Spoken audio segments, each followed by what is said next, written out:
하나님 말씀 시편 55편 1절부터 8절까지 저곡하도록 기도하겠습니다. 우리가 사는 동네에는 각종 새들이 참 많습니다. 작은 새들만 아니라 독수리도 아주 많습니다. 최근에 미국의 한 대학에서 조사를 한 바에 의하면 미국에서 윌리엄스버그가 새가 가장 많고 독수리가 가장 많다고 합니다. 독수리가 창공 높이 떠서 유유히 날아가는 모습들을 보고 있으면 나도 저렇게 높이 떠서 날아다닐 수 있으면 얼마나 좋을까 그런 생각을 할 때도 있습니다. 조그마한 새들은 계속 날개짓을 하면서 날지만 독수리는 날면서 날개짓도 별로 하지 않습니다. 그러면서도 아주 높이 떠서 멀리 힘차게 날아갑니다. 나는 가끔씩 미국의 상징을 독수리로 한 것이 일리가 있다 이렇게 생각을 합니다. 독수리의 모습을 보면은 과연 하늘의 제왕다운 카리스마가 있어요. 범접할 수 없는 어떤 위엄이 있습니다. 독수리는 높이 떠서 멀리 보고 아주 멀리 날아갑니다. 독수리는 그 큰 날개를 활짝 펴고서 날아갑니다. 그런데 독수리만 아니라 비둘기도 아주 멀리 날아갑니다. 전에 내가 호놀룰루에 있을 때에 내 옆집 남자가 비둘기를 많이 키웠어요. 그런데 이 비둘기들이 이제 처음에는 몇 마리 안 됐는데 계속 부화하고 아주 비둘기가 엄청 많이 한 100여 마리는 된 것 같아요. 안 돼도. 근데 이 비둘기들을 조금 크니까 계속 아침 저녁으로 이게 나르는 그 운동을 시키더라고 이분이. 그러더니 좀 더 세월이 지나고 더 크게 되니까 그때는 이 비둘기들을 데리고 어디로 가냐면 저 카와이 섬으로 갑니다. 다른 섬으로, 이웃섬. 그래서 아침에 일찍이 그 비둘기를 데리고 카와이 섬으로 가서 데리고 있다가 먹이도 주고 그러다가 이제 점심때 지나서 날려 보내면은 저녁 때에 다 집으로 돌아오는데 그 모습이 장관이고 야 너희들 먼 길 날아오느라고 애썼다 그런 생각을 했습니다. 호놀룰루에서 카와이까지는 비행기로 20분 남짓 된 거리입니다. 그래도 꽤 먼 거리죠.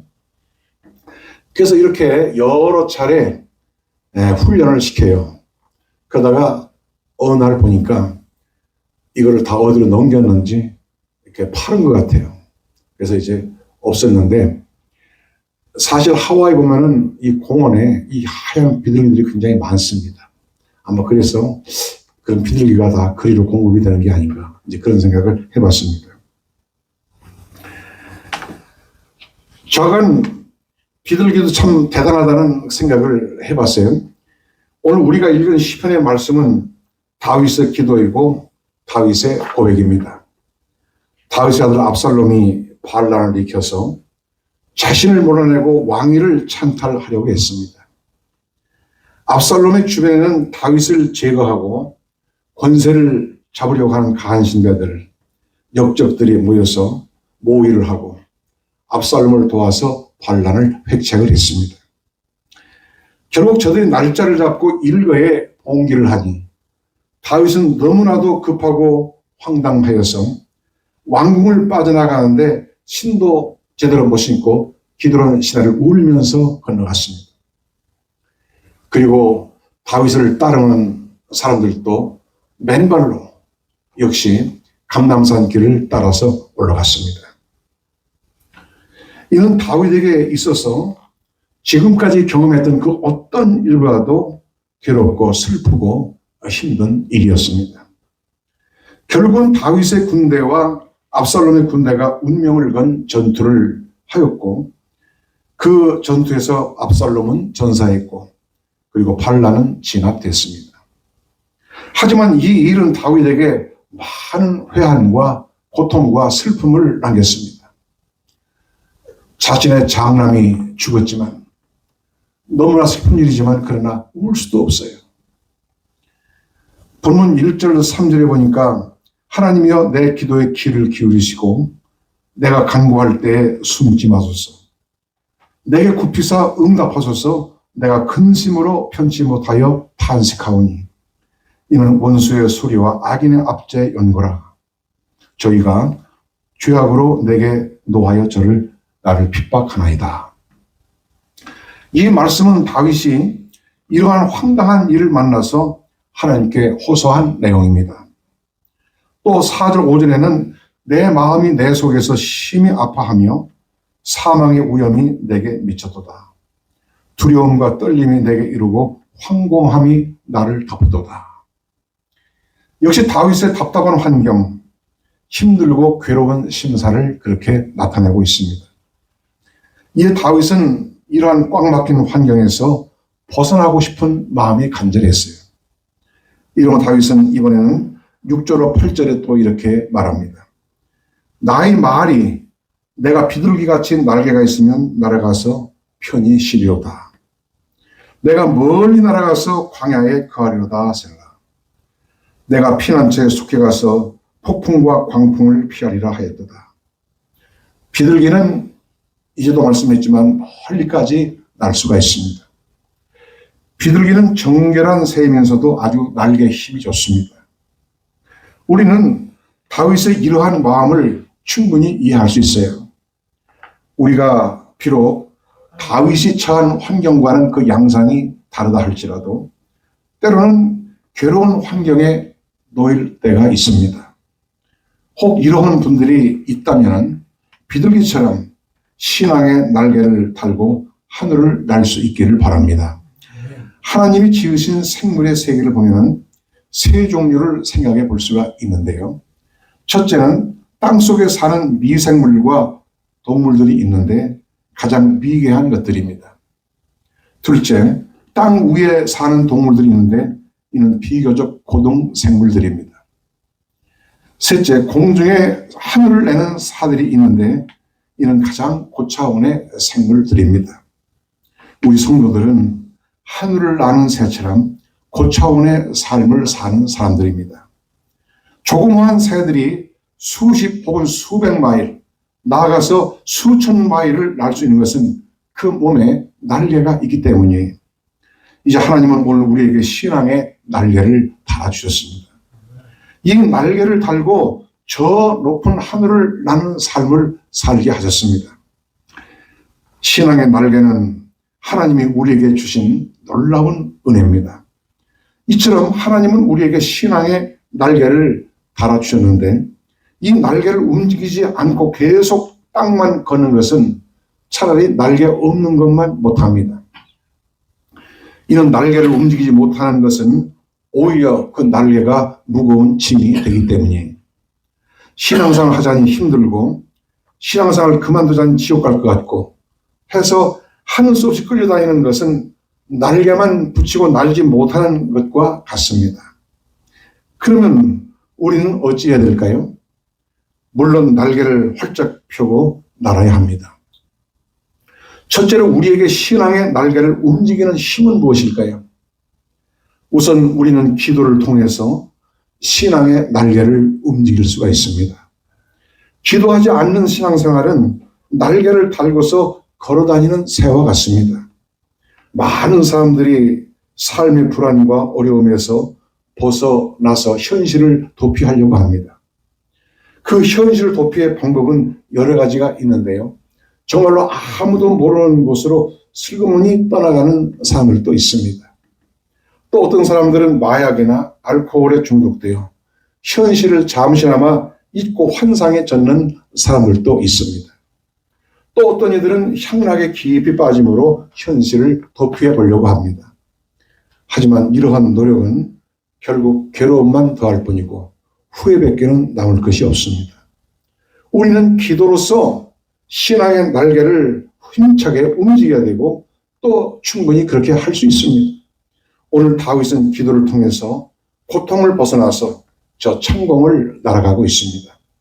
성도는 평소에도 매일같이 기도를 꾸준히 할 일이지만 답답한 일을 만났을 때는 더욱 기도하여 신앙의 날개를 힘있게 움직여야 합니다.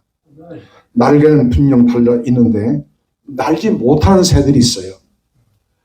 저 싱가포르에 가면은 주롱 버드파크라고 주롱 새공원이 있습니다. 많은 관광객이 찾는 곳이에요. 나도 오래전에 그곳을 가본 적이 있는데요. 상당히 큰 새공원입니다. 온갖 종류의 크고 작은 새들이 그 공원 안에 있었고 그 형형색색의 그 새들이 참 아름답습니다. 새 공원길을 따라 계속 걸어가면서 각종 새들을 감상할 수가 있습니다. 그런데 그 공원 펜스는 그리 높지 않았고 지붕도 없어요. 오픈되어 있습니다. 그 많은 새들이 공원에서 만들어 놓은 스탠드 위에 쭉 앉아 있습니다. 그러니까 지나가면서 그 새들을 구경하기는 참 좋습니다. 나는 새를 구경하면서 왜 이 새들은 날라서 공원을 빠져나가지 않을까? 펜스도 낮고 또 지붕도 없는데 얼마든지 날아갈 수 있는데 거기에 가만히 앉아 있어요. 그런데 그 의문은 곧 풀렸습니다. 새 구경을 다 마쳤는데 우리를 안내하는 사람이 한바탕 욕을 합니다. 싱가포르 사람들이 아주 못되고 잔인하다고 욕을 합니다. 새가 날지 못하도록 날개를 다 절단을 했다는 거예요. 그래서 이렇게 새들을 잔인하게 학대하고 그 새들을 이용해서 인간들이 돈을 번다. 이제 그런 겁니다. 나는 그 얘기를 들으니까 그 새를 보고 좋았던 마음이 싹 가시고 참 처량하고 안 됐다. 그 생각이 들더라고요. 그 새들이 날개가 절단된 건 전혀 몰랐습니다. 그러니까 새가 날지 못할 정도로만 적당하게 날개를 절단한 거예요. 그러니까 조금만 절단해도 새 날지 못합니다. 우리는 언제부터인가 기도의 날개가 꺾이거나 또는 힘이 없어지지 않았습니까? 그러나 하나님은 우리의 기도의 날개를 꺾으시는 법은 없어요. 인간들은 새의 날개를 꺾을지언정 하나님은 우리의 기도의 날개를 꺾지 않습니다. 우리는 지금도 기도의 날개를 활짝 펴고 저 높은 곳을 향해서 날 수가 있어요. 오랫동안 기도의 날개를 움직이지 않았다면 처음에는 힘이 들 것입니다. 그러나 다시 날 수 있어요. 기도의 날개는 꺾이지 않았습니다. 다윗은 답답했지만 기도의 날개를 활짝 펴서 은혜의 창공을 날고 있습니다. 답답한 일을 당했을 때 처음에 기도하기가 힘들어요. 그러나 기도하면 힘을 주십니다. 과연 우리는 오늘 또 기도를 통해서 신앙의 날개를 움직일 수가 있습니다. 둘째로 우리는 주님을 섬김으로써 신앙의 날개를 움직일 수가 있습니다. 우리 그리스도인들은 섬기는 종으로 살아야 합니다. 주님을 섬기고 또 주님 말씀대로 서로 섬기는 것이 몸에 배어 있어야 합니다. 섬기는 삶은 결코 매이는 삶이 아니에요. 오히려 그것은 날개를 펴고 사는 삶입니다. 성경을 많이 읽고 또 공부를 하는 것도 좋지만 봉사하지 않고 섬기는 삶이 없으면 자칫 머리만 커지고 비판적인 사람이 될 수가 있어요. 예수님은 마태복음 11장 29절 30절에 말씀하십니다. 나는 마음이 온유하고 겸손하니 나의 멍에를 메고 내게 배우라. 그러면 너희 마음이 쉼을 얻으리니 이는 내 멍에는 쉽고 내 짐은 가벼움이라 하시니라. 믿는다 하면서도 아무것도 하지 않는 것은 결코 좋은 것이 아닙니다. 오히려 섬길 때 기쁨이 있고 섬길 때 자유함이 있고 섬길 때 내 믿음이 자라고 섬길 때 주님을 배우게 되고 신앙의 날개가 힘을 얻는 것입니다. 참으로 우리는 주님을 섬김으로써 신앙의 날개를 계속해서 움직일 수가 있습니다. 셋째로 하나님을 신뢰하고 순종할 때 신앙의 날개를 움직일 수가 있습니다. 우리가 하나님을 믿는다면서도 막상 무슨 문제가 생기면은 그 문제를 내가 다 끌어안고 고민하면 허덕이는 경우가 많이 있습니다. 이렇게 되면 우리가 신앙의 날개를 움직일 수가 없어요. 때때로 우리에게 문제가 생기는 것은 우리로 하여금 날개하려는 것입니다. 우리는 그런 문제에 눌리지 말고 오직 주님께 그 문제를 다 맡겨야 합니다. 오늘 말씀 20절에 보니까 내 짐을 여호와께 맡겨버리라. 너를 붙드시고 악인의 요동함을 영영히 허락지 아니하리로다. 이렇게 다윗은 말하고 있습니다. 이는 다윗이 자신의 살깊은 뼈아픈 체험을 통한 확신에서 나온 말입니다. 압살롬의 반역이 일어났을 때 다윗은 얼마나 괴롭고 힘들었겠습니까? 그렇지만 이 무겁고 힘든 일도 하나님의 도우심과 은혜로 해결되었습니다. 시편 81편 6절에는 이르시되 내가 그 어깨에서 짐을 벗기고 그 손에서 광주리를 놓게 하였도다. 이렇게 말씀을 하십니다. 우리에게 찾아오는 무거운 짐들은 다 주님의 져주세요. 이러므로 우리는 하나님의 말씀을 믿고 그저 순종하면 되는 것입니다. 때로는 그 시간이 힘들고 지루할 수도 있어요. 그러나 묵묵히 참고 말씀을 순종하고 나아가면 되는 것입니다. 그렇게 할 때 결국 우리 신앙의 날개는 크게 힘 얻어서 저 높은 곳을 향해서 날 수 있게 하는 것입니다. 근심 염려로 짓눌려 있으면 신앙의 날개를 활짝 펴서 창공을 날 수가 없어요. 우리는 기도를 통해서 신앙의 날개를 움직일 수가 있습니다. 우리는 주님을 섬김으로써 신앙의 날개를 움직일 수 있습니다. 그리고 우리는 하나님을 신뢰하고 순종할 때 신앙의 날개를 움직여 나갈 수가 있습니다. 진정 우리 모두 신앙의 날개를 활짝 펴서 힘차게 날 수 있게 되기를 축원합니다. 둘째로 왜 신앙의 날개가 움직이지 못하게 될까요? 첫째는 신앙의 날개를 적극적으로 움직이지 않기 때문입니다. 할 수 있다는 믿음만이 위대한 일을 하게 합니다. 바울 사도는 빌립보서 4장 13절에 내게 능력 주신 자 안에서 내가 모든 것을 할 수 있느니라. 이렇게 아주 힘있게 고백을 했습니다. 또 마가복음 9장 23절에는 예수께서 이르시되 할 수 있거든이 무슨 말이냐. 믿는 자에게는 능치 못할 일이 없느니라. 이렇게 또 아주 강하게 말씀을 하십니다. 신앙이 성장하려면 그저 어린아이처럼 단순하게 믿으려고 해야 합니다. 우리는 적극적으로 신앙의 날개를 움직일 때 믿음에서 믿음에 이르게 되고 신앙의 날개를 활짝 펴고 저 하늘 보좌를 향해서 나아갈 수가 있습니다. 히브리서 11장에는 신앙의 날개를 힘차게 움직인 신앙의 선진들을 소개하고 있어요. 믿음으로 아벨은 가인보다 더 나은 제사를 하나님께 드렸고 믿음으로 노아는 아직 보지 못한 일에 경고하심을 받고 방주를 예비했습니다. 믿음으로 아브라함은 부르심을 받았을 때 순종하여 갈 바를 알지 못하고 나아갔으며 믿음으로 아브라함은 시험을 받았을 때 이삭을 하나님께 드렸습니다. 또 믿음으로 이삭은 장차 오는 일에 대하여 야곱과 에서에게 축복하였습니다. 히브리서 11장 6절에 말씀합니다. 믿음이 없이는 기쁘시게 못하나니 하나님께 나아간 자는 반드시 그가 계신 것과 또한 그가 자기를 찾는 자들에게 상 주시는 이심을 믿어야 할지니라. 오늘 우리의 예배, 기도, 찬송, 헌금, 우리의 봉사 이 모든 것을 다 우리는 믿음으로 하는 것입니다. 하나님은 믿음으로 하는 것을 연락하시고 믿음으로 할 때 영광을 받으십니다. 우리는 이처럼 신앙의 날개를 적극적으로 움직여 나가야 합니다. 둘째로 신앙의 날개가 퇴화하면 날지 못합니다. 날개는 계속 움직여 나가야 하고 날개짓을 하지 않으면 점점 날개가 힘이 빠지고 퇴화합니다. 새 몸에 너무 살이 많이 찌면 날질 못해요. 요즘 우리 주변에 오리들을 보면은 얼마나 살이 쪘는지 걷는 것도 그냥 뒤뚱뒤뚱 그렇게 걷는 오리들이 많습니다. 며칠 전에 교회를 오는데요. 저쪽에 비치우드 렉센터하고 지나 다리 지나 그쯤인데 나보다 한참 앞에 가던 차가 내내 거기에 서 있어.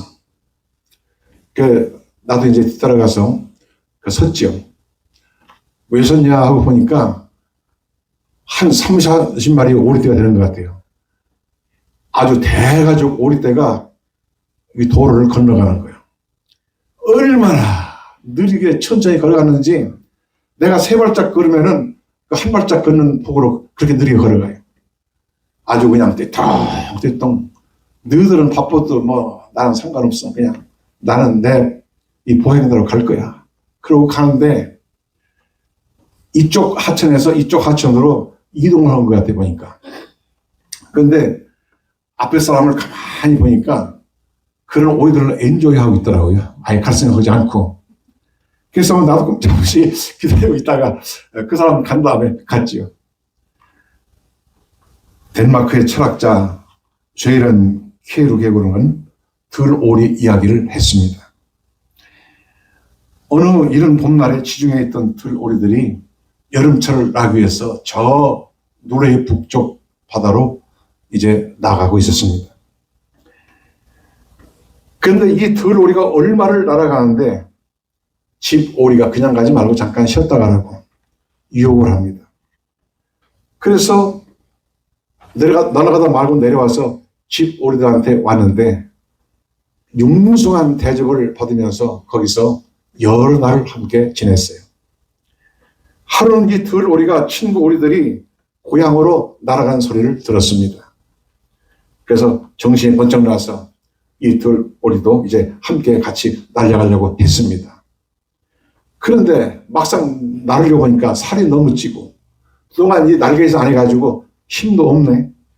날 수가 없어요. 처마 위까지만 겨우 올라갔습니다. 더 이상 날아갈 수가 없었습니다. 또다시 세월이 흐르고 봄이 돌아와서 친구 오리들이 날아가는 소리를 들었지만은 이제는 단지 날아가는 소리만 들을 뿐 아예 날지를 못합니다. 결국 이 들오리는 집오리 사이에 끼어 살다가 집오리가 죽을 때 눈물을 흘리면서 죽어갔다는 얘기입니다. 죄른 키에르케고르가 이 이야기에서 우리 그리스도인들에게 준 교훈이 있는 것입니다. 성도들 중에는 예전에는 곧잘 날았는데 언제부턴가 신앙의 날개가 퇴화되어 움직이지 못하는 이들이 있습니다. 또 어떤 이들은 죄악과 세상 재미에 너무 살이 많이 쪄서 날려고 해도 날지를 못해요. 그 영이 너무 무거워졌어. 우리는 신앙의 날개가 영영 굳어지기 전에 빨리 움직여 나가야 합니다. 셋째로 거미줄에 걸리면 날아갈 수가 없어요. 간혹 처마 밑이나 으슥한 숲속에서 거미줄에 걸려있는 곤충이나 아주 조그마한 새들을 볼 수가 있습니다. 왜 거미줄에 걸릴까요? 먹을 것을 탐하여 마구 날다가 거미줄에 걸리는 것입니다. 으슥한 어둠의 곳을 헤매다가 거미줄에 걸립니다. 이러므로 성도는 늘 빛 가운데서 걸어가기를 힘써야 합니다. 그렇지 않고 어둠 속으로 들어가면 유혹의 줄에 매이게 되고 죄악의 줄에 매이게 됩니다. 거미줄의 특징은 밝은 데서는 드러나 보이지만 이 어두운 곳에서는 얼른 눈에 안 띄어요. 우리 성도들을 넘어지게 하는 유혹도 그렇습니다. 거미줄에 한번 매이게 되면 날 수 없고 한동안 고생을 해야 됩니다. 참으로 신앙의 날개를 움직이지 못하는 안타까운 분들이 없기를 바랍니다. 왜 신앙의 날개를 움직이지 못하는 것일까요? 그것은 신앙의 날개를 적극적으로 움직이지 않기 때문입니다. 그리고 신앙의 날개가 퇴화하면 날지 못합니다. 나아가서 거미줄에 걸리면 날아갈 수가 없습니다. 이러므로 우리는 매일매일 우리의 신앙의 날개를 힘차게 움직여야 합니다. 그래서 높은 곳을 향해서 계속해서 홀로 날아갈 수 있는 오늘 저와 여러분 되시기를 축원합니다. 셋째로 하나님은 성도들이 신앙의 날개를 움직여 날 수 있도록 섭리하세요. 첫째, 하나님은 성령을 통해서 날게 하십니다. 날개가 바람을 타고 움직이듯이 성령의 바람이 우리 안에 역사하십니다. 처음에는 힘들지만 성령의 부으심이 분명히 있습니다. 그러면 길도 쉽고 힘이 있습니다. 급하고 강한 바람 같은 성령이 역사할 때 우리 신앙의 날개는 크게 힘을 얻어서 저 높은 곳을 향해서 멀리 날아갈 수가 있어요. 로마서 8장 20절 이와 같이 성령도 우리 약함을 도우시나니 우리가 마땅히 빌 바를 알지 못하나 오직 성령이 말할 수 없는 탄식으로 우리를 위하여 친히 간구하시느니라. 참으로 우리는 성령의 도우심에 힘입어서 신앙의 날개를 힘차게 움직여야 되고 또 그렇게 할 수 있습니다. 둘째, 하나님은 때로는 우리의 보금자리를 흔들어서 나르는 연습을 시키십니다.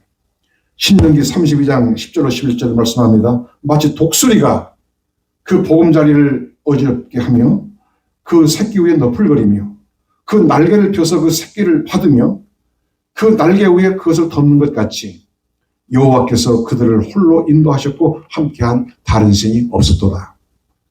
어미 독수리가 새끼들에게 나는 것을 가르치기 위해서 아주 아득한 낭떠러지에 지은 보금자리를 마구 흔들어서 결국은 그 보금자리를 떠나게 만들어요. 여러분, 조그마한 새들은 얕은 곳에 집을 짓습니다. 제비는 청아 밑에, 또 조그만 새들은 이 가든의 조그만 나무 사이에 집을 짓습니다. 좀 큰 새들, 까치나 까마귀는 좀 높은 곳에 집을 짓습니다. 사람이 손이 타지 않은 곳에. 그런데 독수리는 천야만야한 낭떠러지에 아주 거기다가 집을 짓습니다. 그 어떠한 사람도, 그 어떠한 동물도 미치지 못할 수 있는 거기다가 집을 짓고, 그리고 아주 강력하게 자기 새끼들을 훈련을 시켜요. 자, 독수리가 이렇게 새끼들을 낳는 것을 이제 가르치는데요. 마구 그 보금자리를 흔들어서 결국은 그 보금자리를 떠나게 만들어요.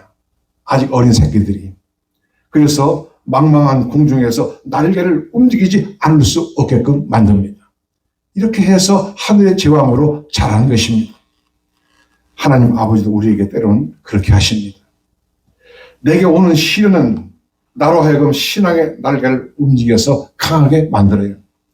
이런 성도들은 시련과 역경까지도 결국은 감사로 변하게 만드는 것입니다. 전에 매우 착하고 믿음이 독실한 부인이 있었는데요. 그 부인의 남편은 사납고 부도덕해서 늘 술에 취해서 남편으로부터 이 부인은 고통을 받았습니다. 그렇다고 그 일로 다른 사람의 도움을 받을 수 있는 처지도 안 되었어요. 결국 그 부인은 매일매일 신앙의 날개를 힘차게 움직여서 하나님에게로 날아가지 않으면 안 되었습니다. 피할 길은 거기밖에 없습니다. 남편을 통해 오는 시련이 오래 계속되는 동안에 이 여인의 신앙의 날개는 매우 강해져서 후일에 이렇게 간증을 했습니다. 시련이 극도로 달했을 때에 하나님을 신뢰하고 오직 그분께만 의존하였더니 나의 영혼이 그 시련 위를 넘어 아름다운 무지개 위에 있었고 평화로운 안식처에 가 있음을 체험하게 되었습니다. 이렇게 간증을 했습니다. 오늘 말씀을 냈습니다. 오늘 8절에 내가 피난처에 속히 가서 폭풍과 광풍을 피하리라 하였도다. 다윗은 사방으로 우겨쌈을 당하여 신앙의 날개를 힘있게 펼치려 합니다. 그리고 그의 간절한 소망대로 과연 한 마리의 신령한 비둘기가 되어서 이 답답한 현실을 넘어 하나님께로 날아가서 안식을 누리고 있습니다. 다시 본문 시편 50편 20절에 내 짐을 여호와께 맡겨버리라. 너를 붙드시고 의인의 요동함을 영영이 허락치 아니하리로다. 또 다윗은 시편 34편 17절에 이렇게 힘있게 말합니다. 의인이 외침에 여호와께서 들으시고 저의 모든 환난에서 건지셨도다. 이렇게 말합니다. 그렇습니다. 성도는 하나님을 향하여 외쳐야 합니다. 비둘기는 날카로운 무기는 없지만 그 날개의 힘으로 멀리 안전한 곳으로 날아갑니다. 성도의 외침은 하나님에게까지 그 소리가 들립니다. 우리가 하나님을 굳게 의지하고 외칠 때 우리의 신앙의 날개는 굳게 힘을 얻어서 힘차게 날 수 있을 것입니다. 이것이 우리 하나님의 자녀들의 힘이고 또 무기입니다. 우리의 무기는 다른 것이 아니에요. 지금 저 하와이 마우이 섬 서편에 있는 아늑하고 평화로운 휴양지 라하이나에서 아주 큰 재난을 당하게 됐습니다. 지금도 사망자 숫자가 계속 늘어나고 있습니다. 하나님의 위로가 그곳에 함께 하시기를 진심으로 빕니다. 우리 하나님 아버지가 정말로 재난을 당한 그곳에 있는 사람들과 함께 하셔서 살아갈 수 있는 터전을 다시 마련해 주었으면 하고 저는 기도합니다. 다윗이 재난을 예상 못했듯이 라하이나 사람들도 그랬을 것입니다. 재난은 언제나 누구에게나 올 수 있어요. 갑자기 예상 못한 그 시간에 올 수가 있습니다. 이러므로 이러한 일들을 보면서 우리는 깨어서 주님을 바라보고, 아까 우리 이사님 기도도 하셨지만은 이 세상은 참 갈수록 어떻게 될지 우리가 알 수가 없습니다. 어려운 세상입니다. 이런 때에 신앙의 날개를 더 활짝 펴고 힘을 얻어서 저 하늘을 향해서 하나님의 보좌를 향해서 높이 높이 날아가는 오늘 여러분들이 다 되어지기를 예수 이름으로 축원합니다.